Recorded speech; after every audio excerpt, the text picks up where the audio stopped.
Bueno, qué lindo poder estar juntos compartiendo esta mañana, compartiendo la palabra del Señor. Como siempre, es lindo poder disfrutar la comunión y aprender. Hay un concepto que estábamos compartiendo ayer en un grupo de hombres y cuando pensamos en cómo Dios quiere que vivamos, la mejor forma de luchar con el viejo hombre es hacer crecer el nuevo. Es bueno, es importante enfocarnos en el viejo hombre, en la lucha con el pecado, pero lo mejor que podemos hacer es enfocarnos en el nuevo hombre creado según Dios en Cristo Jesús y hacerlo crecer. Si hacemos crecer robusto ese, el otro se va a ir muriendo solito, lo vamos a ir apagando. Y es una decisión del creyente vivir de esta manera. Y siempre menciono cuando el apóstol Pablo escribe sus cartas, este es un tema recurrente en él, un tema recurrente en él de que debemos luchar contra el pecado y hacer morir el viejo y que viva más fuerte y más sano el nuevo hombre en Cristo. Y en la medida que logremos eso, vamos a tener cada vez más victoria sobre el pecado. La porción para leer hoy son 2 versículos de Filipenses capítulo 2, pero permítanme leer 11 versículos. Aunque de 9 casi no voy a hablar, pero quiero que abramos la escritura en Filipenses capítulo 2 y vamos a leer desde el versículo 1 al 11, que ahí vamos a sacar el tema para compartir hoy. Filipenses 2. Por tanto, si hay alguna consolación en Cristo, si algún consuelo de amor, si alguna comunión del Espíritu, si algún afecto entrañable, si alguna misericordia, completad mi gozo sintiendo lo mismo, teniendo el mismo amor, unánimes, sintiendo una misma cosa. Y paro un momentito acá y quiero que tengas en mente esto que Pablo está diciendo. Y voy a arrancar en la segunda frase del versículo 2, sintiendo lo mismo, la importancia de tener un mismo sentir. ¿Y un mismo sentir con quién? Si ahora cuando avancemos en el pasaje vamos a ver que tenemos que tener un mismo sentir con Cristo, con Pablo, con la iglesia. Y cuando hablamos de la iglesia hablamos de los que estamos reunidos acá, unos con otros, teniendo un mismo sentir, los unos con los otros. Y va a hacer un énfasis en que para sentir lo mismo tenemos que tener un mismo amor, tenemos que tener unidad, y vuelve a hacer énfasis en el sentir, pero ahora no sintiendo lo mismo, va a reforzarlo volviéndolo a decir con otras palabras, sintiendo una misma cosa.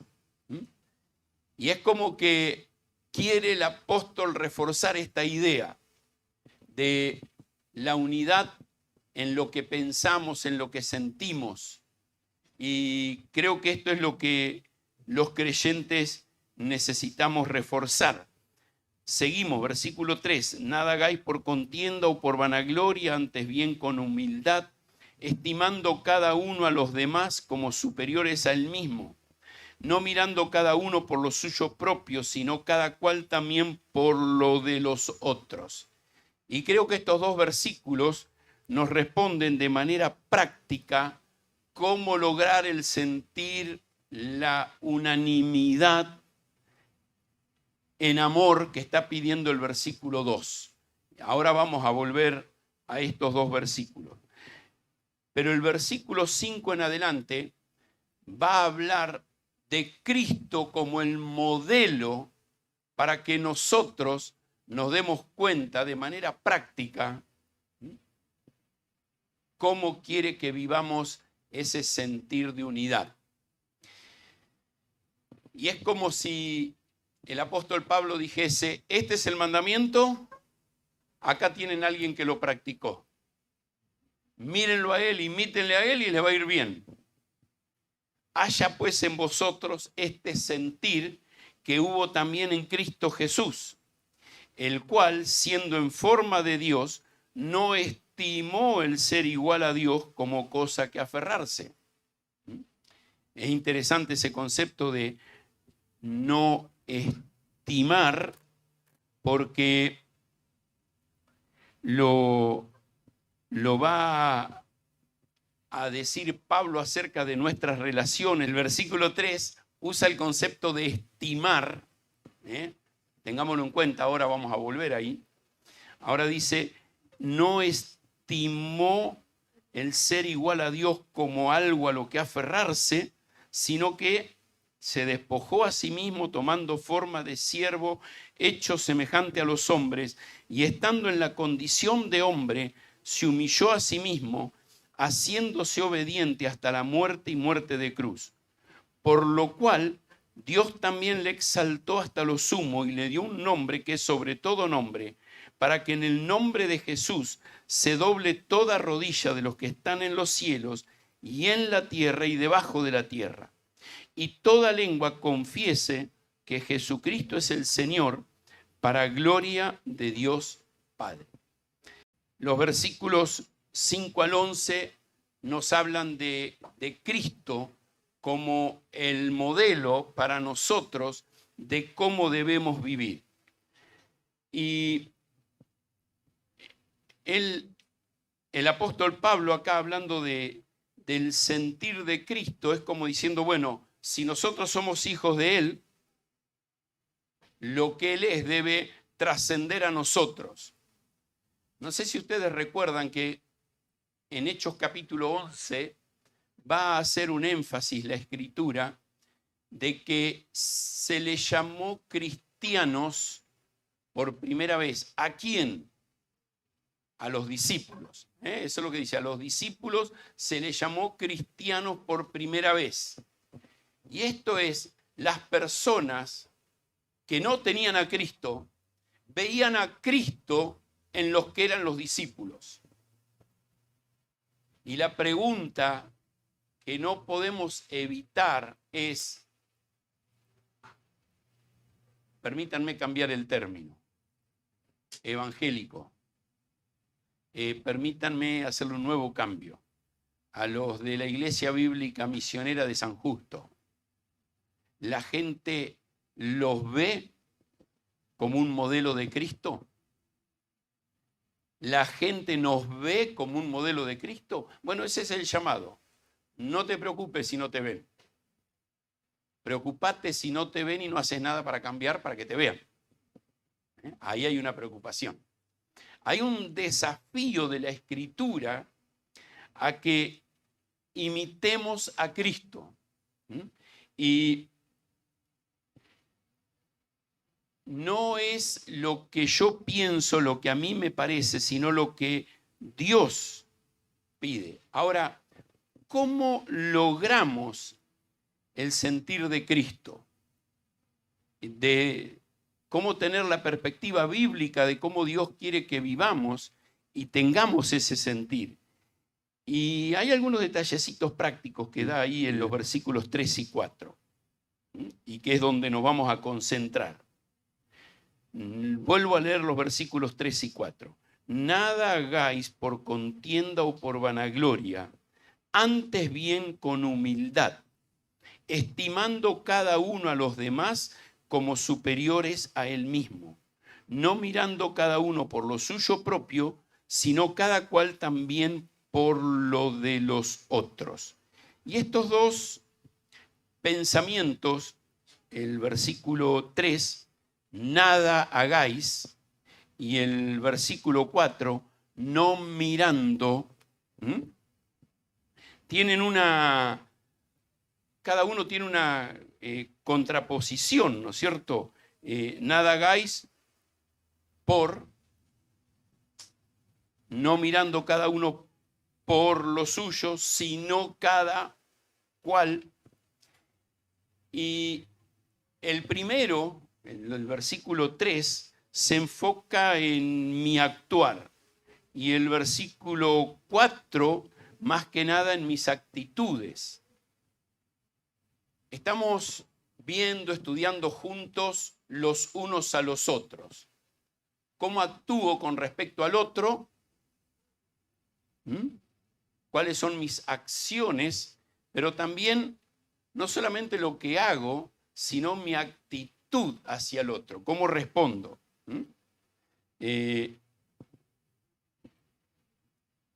Cuando te exhortan, ¿no te da ganas de mandarlo a pasear?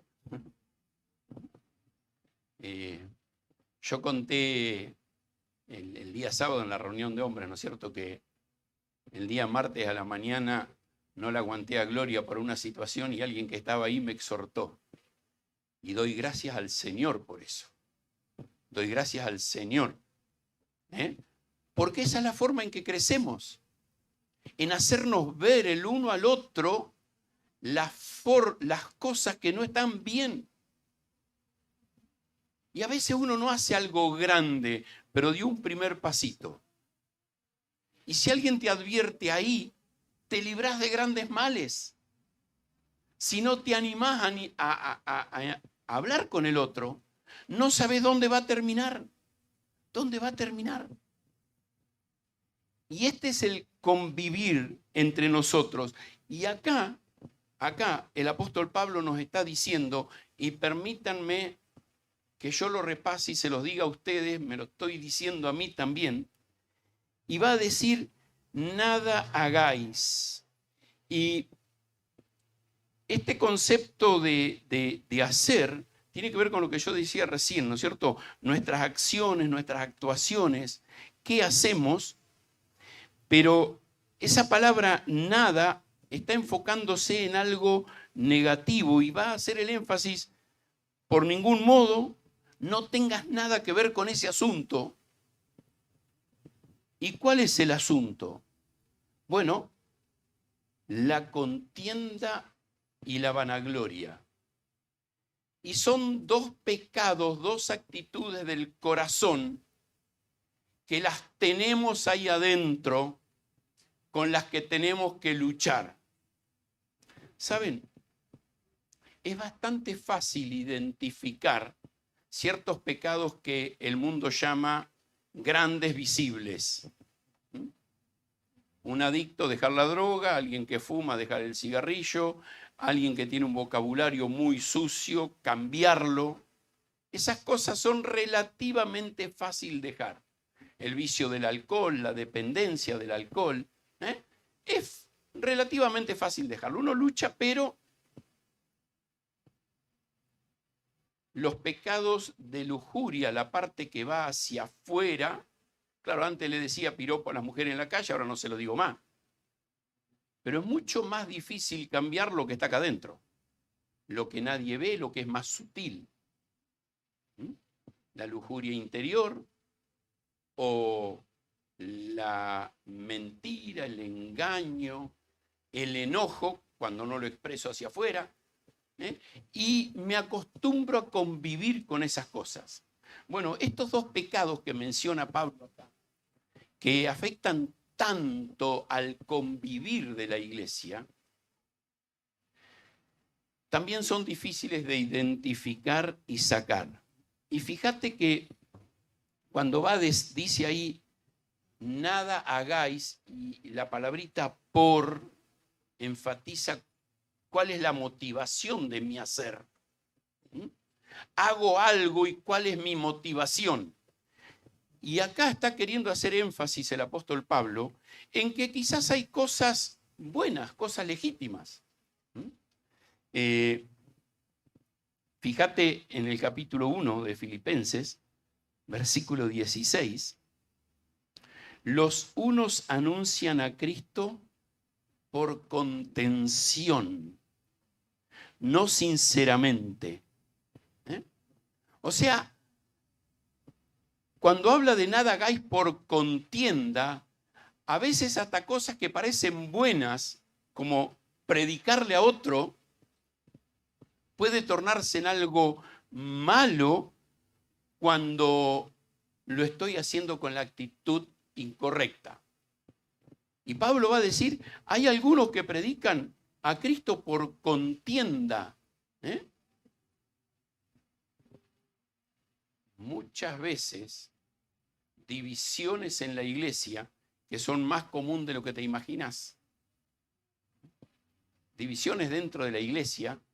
Y cuando hablamos de divisiones es que un grupo deje de reunirse con otro. Esa quizá es la expresión más visible. Pero a veces hay divisiones en el funcionamiento interno. Y el apóstol Pablo está diciendo, decidí no hacer nada por contienda. Ahí, permítanme leer otro versículo, en Santiago, capítulo 3.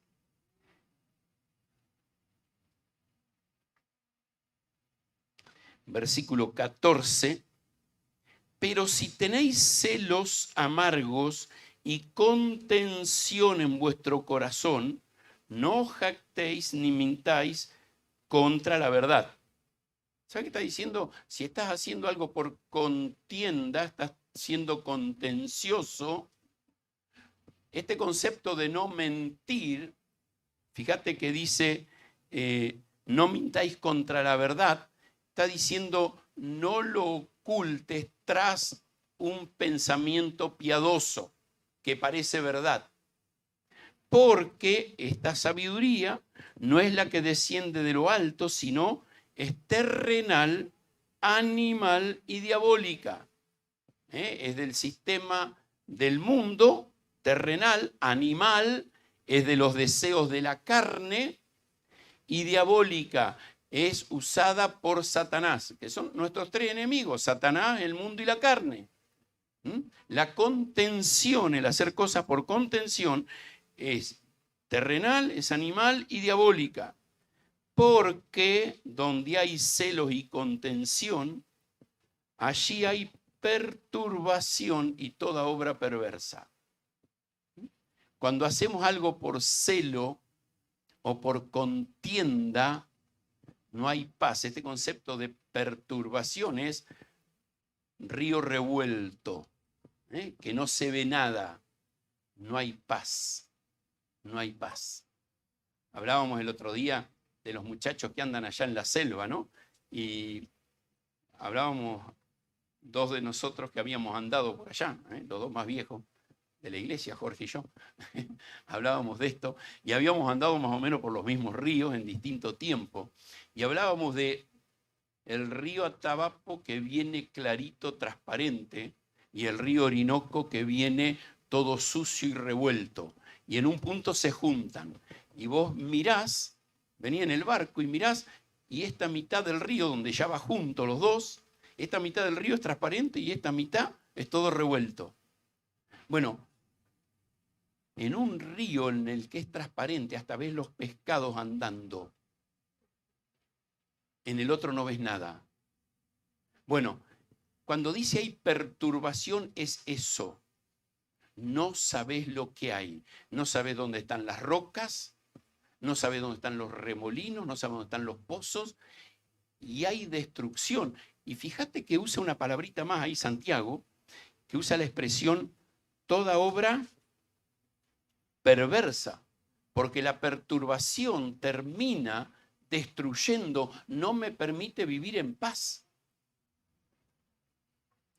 Entonces, cuando el apóstol le escribe a la iglesia de Filipo, acá, nada hagáis por contienda, le está diciendo, tened cuidado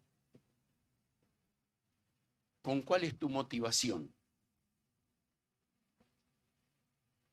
¿Cuáles son tus actitudes? ¿Cuáles son tus acciones en lo que haces? En el cuerpo de Cristo trabajamos juntos y nos servimos unos a otros. Y hay una cosa linda, y personas que empiezan a venir a la iglesia, ven que todo es lindo, que todo funciona. Qué lindo, ¿no es cierto? Acá. Y dice, bueno, yo quiero ser parte de esto. Y empiezan a ser parte y de repente en una actividad, en un programa, en algo, chocaron porque los dos lo querían hacer distinto. Y se soluciona cuando se habla. Pero si no se soluciona, empieza una competencia adentro. Y algo que era lindo en un principio termina siendo malo. Y termina siendo una carga. Y de repente alguien dice, no me congrego más, no estoy más ahí.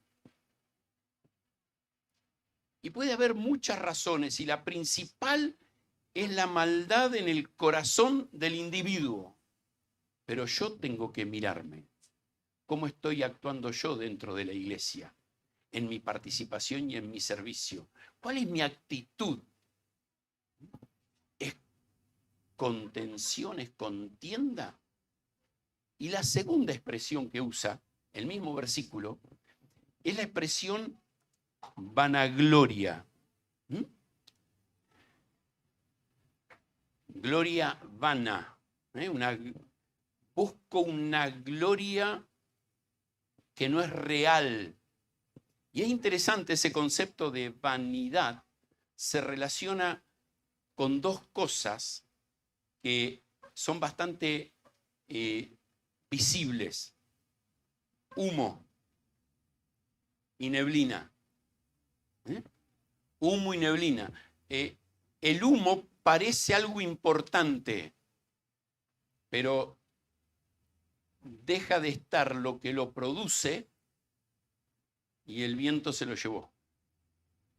Lo mismo la neblina, salvo en algunas pocas regiones del mundo, creo que la zona de Oregon en Estados Unidos y en Inglaterra, que tienen 9 meses de neblina por año, o llovizna finita. Pero en general, la neblina dura un poquito. Puede durar una noche, puede durar 2 días, en algún momento del invierno, pero es algo que en cuanto sale el sol y calienta, se termina yendo, desaparece.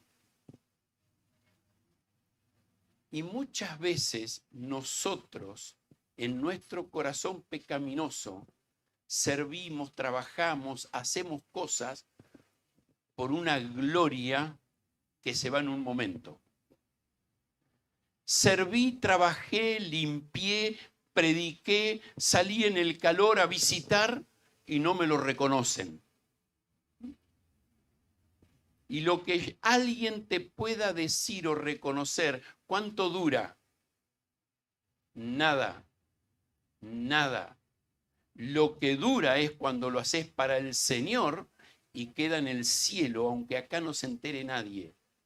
Y dice, nada hagas por contienda o por buscar una gloria pasajera. Yo lo hice. No está mal, no está mal hacer y tratar de hacerlo bien y que se vea, y si alguien lo reconoce, gloria a Dios. Es lindo venir a la iglesia y disfrutar de ver el servicio de los hermanos en limpiar, acomodar. Ayer estaba hablando con un hombre que me había pedido referencia de una iglesia, no a mí, a Matías, y Matías de algún lugar en medio de la selva, el último mensajito que mandó fue a esta persona recomendándole, mira, esa iglesia no es la que yo te recomendaría, preguntale a mi papá. Y me reenvió el mensaje a mí, Mati, ¿no? Fue lo último que me mandó. Esta persona me llamó ayer y me dice, me sorprendí la mugre que había en los baños. No era de nuestra iglesia, No. Dice, y yo digo, mirá a veces qué detalle impacta en alguien. Y yo doy gracias al Señor por las personas que sirven acá, en ese área. Damos gracias al Señor. O la comida, o la escuela dominical, las reuniones caseras, los que abren su casa para las reuniones. Pero, ¿cuál es la motivación? ¿Cuál es la motivación? ¿Es la contienda? ¿Es la vanagloria? Déjame leerte un versículo en 1 Corintios, el capítulo 4, el apóstol va a decir ahí en el versículo 7, pero tenemos este tesoro en vaso de barro. ¿Para qué? Para que la excelencia del poder sea de Dios y no de nosotros. ¿Qué gloria puedo tener yo si soy una vasija, un vaso, un instrumento de barro? No soy nada. Para que sea conocido, ¿qué? La excelencia del poder de Dios. Si hay algo que hago, algo en lo que sirvo, algo en lo que participo, sea la manifestación del poder de Dios en mí, nada más. Es gracia, es misericordia. No sé si te ha pasado alguna vez, pero que te has sentido que eras el último, o te ha parecido que eras el último.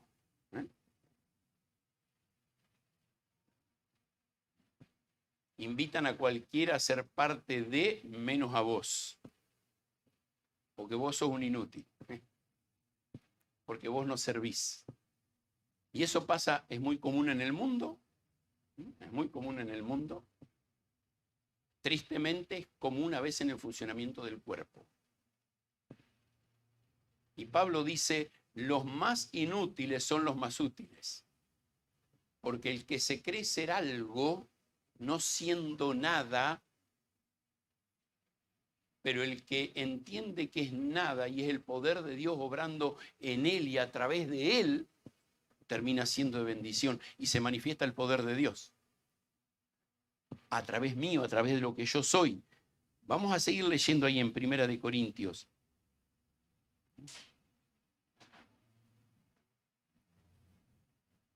Capítulo 4.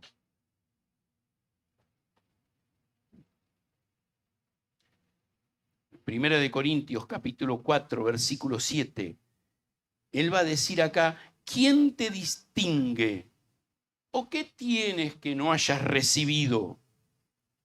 Y si lo recibiste, ¿por qué te glorías si no lo como si no lo hubieras recibido? ¿Qué tenés que no viene de parte de Dios?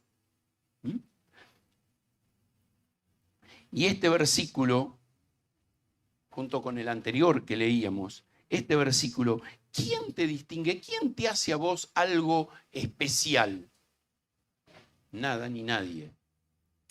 Si soy algo es por la gracia de Dios. Y va a decir, ¿qué tenés que no recibiste de Dios? Ninguna capacidad que yo tenga la tengo por lo que yo soy, sino por su obrar en mí. Este concepto de vanagloria, humo, niebla, orgullo falso, ¿no es cierto? Una arrogancia injustificada, porque ¿quién soy yo? Un pecador perdido, pero perdonado, alcanzado por su gracia. Y eso es todo. Y él decidió tomar este vaso de barro inútil que no servía nada, para nada, y lo hizo útil.